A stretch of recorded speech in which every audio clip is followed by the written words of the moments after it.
Welcome to फिनोवा academy. आप सभी को नमस्ते। जैसे कि आप सभी को पता है कि फिनोवा एकेडमी ने आपके लिए एक सीरीज़ शुरू की है आपके अपकमिंग एचपीपीएससी सेट 2026 के लिए। जैसे कि हमने पहले टीचिंग एप्टीट्यूड के बारे में आपको वीडियोस प्रोवाइड किए हैं। इसके अलावा आप हमें कमेंट कर सकते हैं कि आपको और किस कंटेंट से रिलेटेड जो है वीडियोस चाहिए और पीवाईक्यूज़ चाहिए, जो भी है आप हमें कमेंट कर सकते हैं।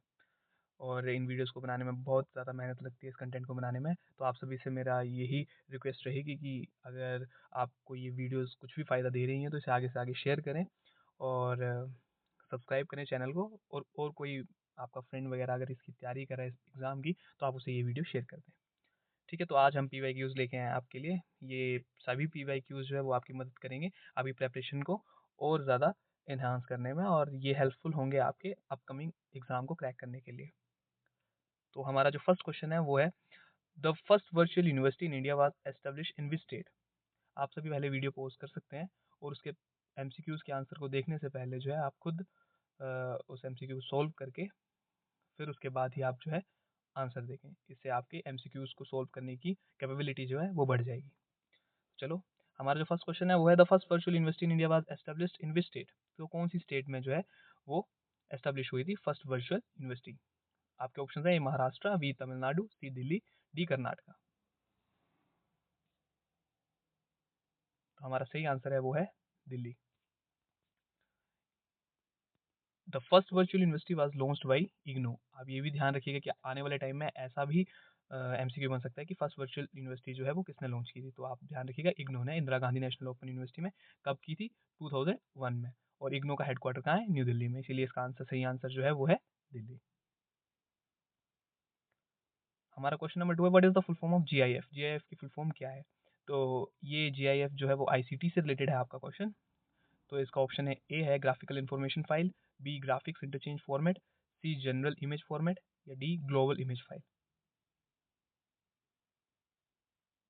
तो इसका सही आंसर है graphics interchange format, option number B.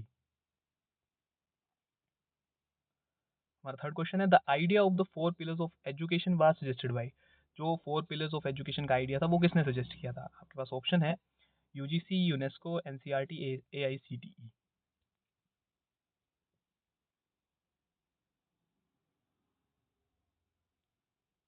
तो आपका जो आइडिया है फोर पिलर्स ऑफ एजुकेशन का, वो सजेस्ट किया था यूनेस्को ने।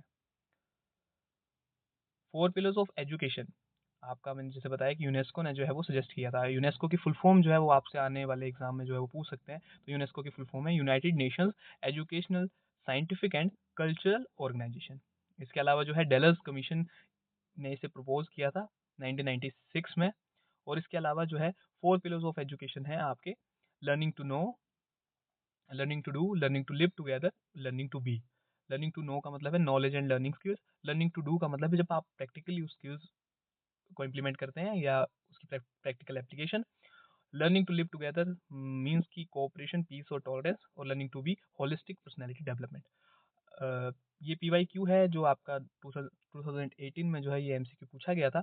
इसके अलावा ये आने वाले टाइम में आपसे पूछ सकते हैं कि फोर पिलर ऑफ एजुकेशन कौन कौन से हैं। आपको मैच ऑफ द फॉलोइंग दे सकते हैं या कुछ भी, और यूनेस्को की फुल फॉर्म भी पूछ सकते हैं। तो ये सारी इन्फॉर्मेशन जो है वो इंपॉर्टेंट है। हमने कोशिश की है कि आपको एमसीक्यूज के आंसर के साथ जो है बेसिक इन्फॉर्मेशन और थोड़ा सा प्रोवाइड किया जाए, जिससे अपकमिंग जो है एमसीक्यू बन सकते हैं। तो ये आप देख सकते हैं। इसके अलावा जो है आपके पास यहाँ पे एक यूजीसी है, एनसीईआरटी है, एआईसीटीई है। इनको हम जो है अभी और डिटेल में डिस्कशन करेंगे हमारे हायर एजुकेशन की वीडियोस में, तो आप तब देख सकते हैं। हमारा नेक्स्ट क्वेश्चन है, ये भी पीवाईक्यू है, who band the use of nylon Manjha in India. कि जो पतंग उड़ाने में जो मांझा यूज हो रहा था इंडिया में पहले, तो वो किसने बैन किया था। तो आपके ऑप्शन है, central pollution control board, ministry of environment, forest and climate change, supreme Court of India, या स्टेट गवर्नमेंट। तो ये स्टेट गवर्नमेंट ने किया था, किसने किया था। तो इसका सही आंसर जो है वो है आपका Supreme Court of India. The Supreme Court banned nylon manjha due to its danger to humans, birds and environment. ये जो नाइलॉन मांझा था ये डेंजरस था ह्यूमन, वर्ड्स और इन्वायरमेंट के लिए, इसीलिए सुप्रीम कोर्ट ने जो है वो इसे बैन कर दिया था। ये क्वेश्चन जो है वो सबसे ईजी है, जितनी भी मैंने एमसीक्यूज रखे हैं इसमें पीवाईक्यूज, उसमें सबसे ईजी क्वेश्चन है और ये आपका बेसिक अंडरस्टैंडिंग के साथ जो है वो सोल्व होने वाला क्वेश्चन है। इसमें अगर आपको कुछ पता नहीं भी है तब भी आप इसे अपनी बेसिक अंडरस्टैंडिंग के साथ सोल्व कर सकते हैं। Smart classroom is a teaching space which has, तो ये जो स्मार्ट क्लासरूम होता है वो उसमें क्या है, विच हैज़ उसमें क्या है, only traditional blackboard and chalk, तो ये तो आपका ट्रेडिशनल टीचिंग सिस्टम से रिलेटेड हो गया। उसके अलावा बी है modern teaching aids like projectors, interactive boards and ICT tools, हाँ ये हो सकता है। Student seated in rows without any technology, अगर टेक्नोलॉजी की बात नहीं है तो स्मार्ट क्लासरूम हो ही नहीं सकता। नो टीचर सुपरविजन, टीचर की सुपरविजन तो होती है, तो इसका सही आंसर हो जाएगा ऑप्शन नंबर बी। ये आपका आज के जो क्लासरूम है जिसमें आप प्रोजेक्टर्स, आईसीटी टूल्स जब यूज़ करते हैं तो ये आपका स्मार्ट क्लासरूम से जो है वो रिलेट हो जाता है। तो ये भी पीवाईक्यू है, बट पहले कुछ और तरह से पूछा गया था, ये एमसीक्यू मैंने थोड़ा सा चेंज किया है। बट ये है कि आप, ये एक बेसिक अंडरस्टैंडिंग वाला एमसीक्यू है जो आप इजीली सोल्व कर सकते हैं अगर आपको थोड़ा सा भी ध्यान में है कि मॉडर्न टीचिंग क्या है, ट्रेडिशनल टीचिंग क्या है, जो भी है स्मार्ट क्लासरूम, ये आप इजीली कर सकते हैं। इसके अलावा हमारा अगला MCQ, what is the full form of स्वयं, आपने सुना होगा स्वयं, स्वयं प्रभा के बारे में। तो ये जो है बार बार पूछा जाता है ये क्वेश्चन, ये बहुत ही इंपॉर्टेंट है और स्वयं के साथ स्वयं प्रभा के बारे में पूछा जाता है, ये भी हायर एजुकेशन से रिलेटेड है। तो इसकी, ये आपके पास ऑप्शन है, आप सोल्व कर सकते हैं पोज करके। तो इसका सही आंसर हो जाएगा आपका option number A, study webs of active learning for young aspiring minds. ये फुल फॉर्म यूजीसी नेट के एग्जाम में भी पूछी गई है बड़ी बार, और एचपीसीएपीएससी सेट के एग्जाम में भी पूछी गई है। तो ये इसकी फुल फॉर्म जैसे कि मैंने बताया आपको कि study webs of active learning for young aspiring minds, और ये लॉन्च हुआ था 2017 में गवर्नमेंट ऑफ इंडिया के द्वारा। और ये इसका पर्पस है free online educational for student across India, ये फ्री ऑनलाइन एजुकेशन जो है वो स्टूडेंट्स को प्रोवाइड करवाता है ऑल ओवर द इंडिया। और टारगेट क्या है, स्कूल, कॉलेज, यूनिवर्सिटी और जो कॉम्पिटिटिव एग्जाम की तैयारी कर रहे हैं बच्चे, उन लोगों को फ्री ऑनलाइन एजुकेशन जो है वो प्रोवाइड करना। इसके अलावा आपके पास एक स्वयं प्रभा भी है जो टीवी चैनल्स की बात करता है, जो आपको 24 आवर्स जो है टीवी चैनल्स में आपको जो है ऑनलाइन कंटेंट फ्री में जो है एजुकेशनल कंटेंट जो है वो प्रोवाइड करता है। नेक्स्ट एमसीक्यू है, which research stream focuses on immediate practical application of knowledge. तो आपके ऑप्शंस हैं basic research, applied research, action research, fundamental research. आप पोज कर सकते हैं और इस एमसीक्यूज को पहले अपने आप एमसीक्यू को सोल्व करें, उसके बाद ही आंसर देखें। हम डिस्कस करते हैं कि ये जो बेसिक रिसर्च है, अप्लाइड रिसर्च है, एक्शन रिसर्च है, फंडामेंटल रिसर्च है, ये टाइप्स ऑफ रिसर्च है। और इसमें आपसे पूछा गया है कि कौन सी रिसर्च जो है वो फोकस करती है इमीडिएट प्रैक्टिकल एप्लीकेशन की, ऑफ नॉलेज की, कि प्रैक्टिकली अप्लाई कौन करता है नॉलेज को। तो वो आपका बेसिक रिसर्च नहीं करता, वो आपका करता है अप्लाइड रिसर्च। अप्लाइड रिसर्च जो है वो प्रैक्टिकली इम्प्लीमेंट करता है जो भी नॉलेज जो भी आपने थ्योरेटिकल सीखा है, उस रिसर्च को जब प्रैक्टिकली आप इम्प्लीमेंट करते हैं उसे बोलते हैं आप अप्लाइड रिसर्च। इसके अलावा एक्शन रिसर्च है, वो भी अप्लाइड रिसर्च का ही पार्ट है, लेकिन एक्शन रिसर्च में आप छोटी मतलब सोल्व, इसमें भी इमीडिएट प्रॉब्लम्स को सोल्व करते हैं, लेकिन छोटी, जैसे जो स्कूल से रिलेटेड हो, क्लास से रिलेटेड हो, उस प्रॉब्लम्स को जब आप सोल्व करते हो इमीडिएट, तो उसको बोलते हैं एक्शन रिसर्च। ठीक है, तो इसका सही आंसर हो जाएगा आपका अप्लाइड रिसर्च। ठीक है, कि इसमें आप जो है इमीडिएट प्रैक्टिकल एप्लीकेशन, ये बाइडर टर्म है एक्शन रिसर्च से, और इसमें हम जो है प्रैक्टिकल इम्प्लीमेंट करते हैं, हमारा जो भी नॉलेज होता है उसको प्रैक्टिकल अप्लाई करते हैं, इसीलिए अप्लाइड रिसर्च आपका बी जो है वो आंसर हो जाएगा। Applied research aims at solving practical problems and improving real world processes. और जो बेसिक रिसर्च है वो which seeks to expand knowledge without immediate use, उसमें सिर्फ आपका नॉलेज है वो एक्सपैंड होता है, आप उसको यूज नहीं करते हैं। बट अप्लाइड रिसर्च में आप उसको डायरेक्टली जो है आपकी प्रैक्टिकल नीड्स के अकॉर्डिंग जो है वो अप्लाई करते हैं।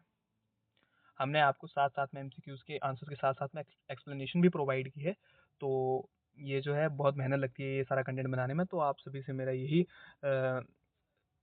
यही आग्रह रहेगा कि आप जो है इस वीडियो को आगे से आगे शेयर करें, और जिनको भी नीड है इस वीडियो की, उनको ये वीडियो जो है आप प्रोवाइड कर सकते हैं, जो उनके अपकमिंग्स आपके लिए हेल्पफुल होगा। हमारा नेक्स्ट क्वेश्चन है, which of the following is a considered a barrier to effective communication.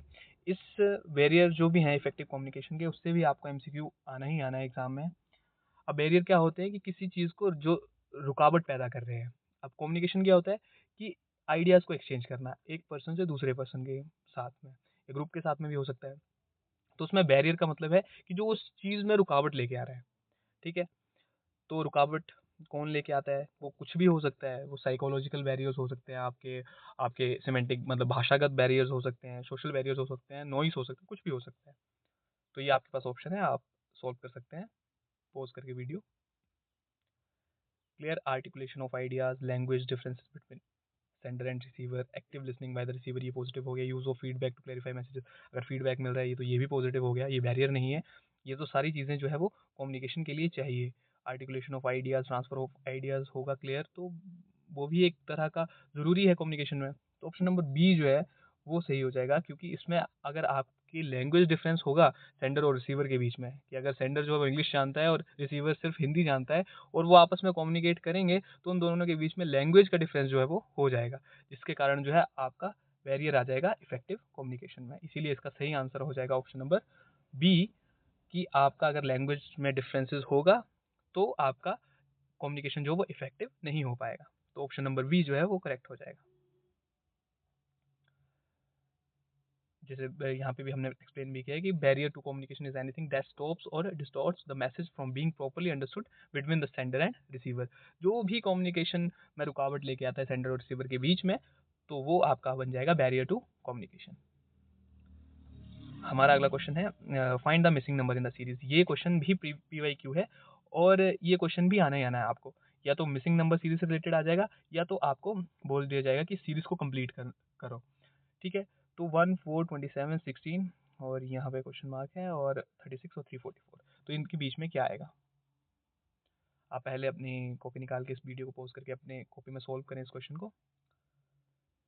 इसमें जो है आपका स्क्वायर रूट और क्यूब रूट का यूज़ हो रहा है। तो अगर मैं फर्स्ट की बात करूँ 1, उसके बाद 4, 4 जो है वो आपका 2 का स्क्वायर है, और 27 जो है वो आपका 3 का स्क्वायर है।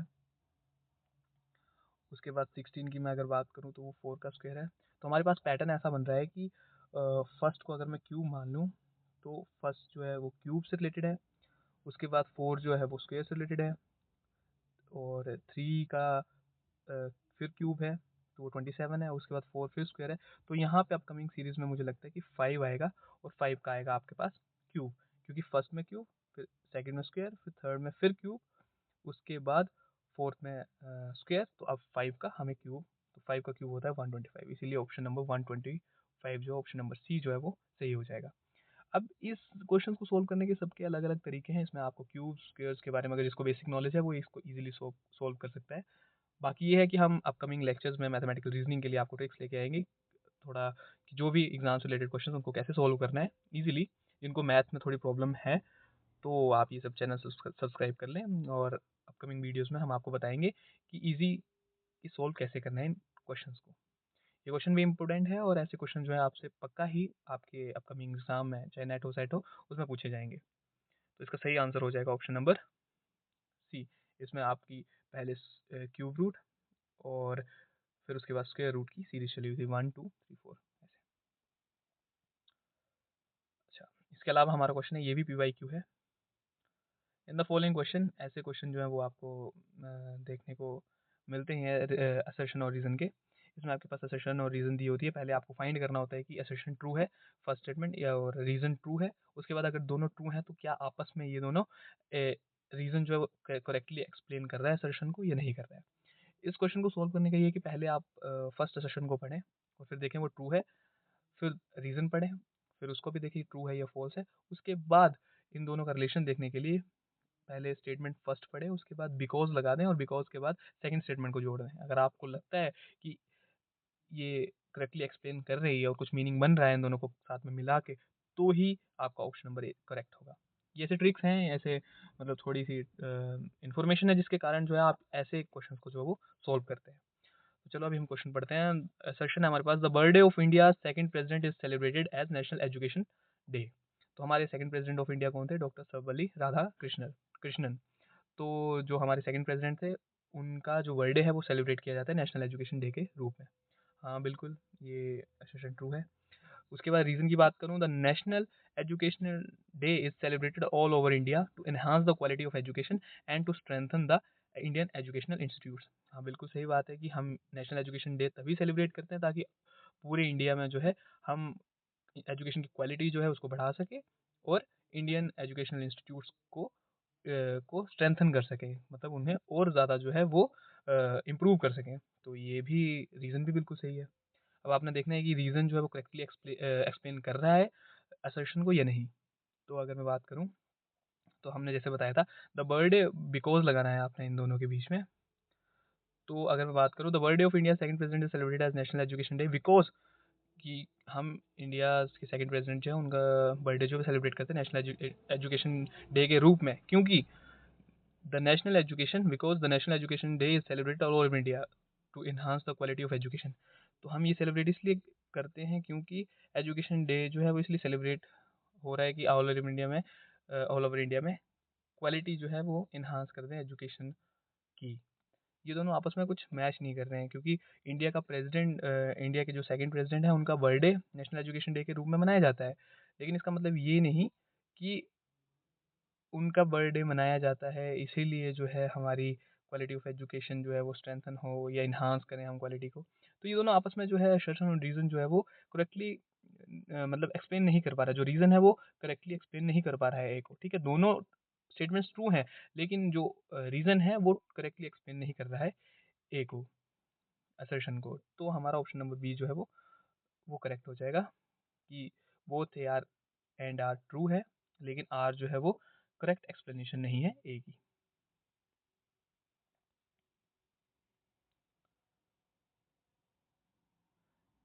ठीक है, थैंक यू स्टूडेंट्स। अगर आप सभी को ये वीडियो पसंद आई होगी तो आप सभी फिनोवा अकेडमी चैनल को लाइक करें, शेयर करें, सब्सक्राइब करें। इसके अलावा अलावा अगर आपको कुछ और कंटेंट चाहिए या पीवाईक्यूज़ की सीरीज़ चाहिए या कोई और भी आपकी नीड है तो आप हमें कमेंट कर सकते हैं। हम वैसा ही कंटेंट जो है लाने की कोशिश करेंगे और आपके लिए जल्द ही जो है हम नई वीडियो लेके आते हैं। आप बता दीजिएगा पीवाईक्यूज़ को कंटिन्यू रखना है या कंटेंट जैसा चला है कि वैसे लेके आना है, कि जैसे पहले टीचिंग एप्टीट्यूड फिर रिसर्च ऐसे करके चलना है। तो आप जैसा भी हो आप हमें कमेंट कर सकते हैं। Thank you.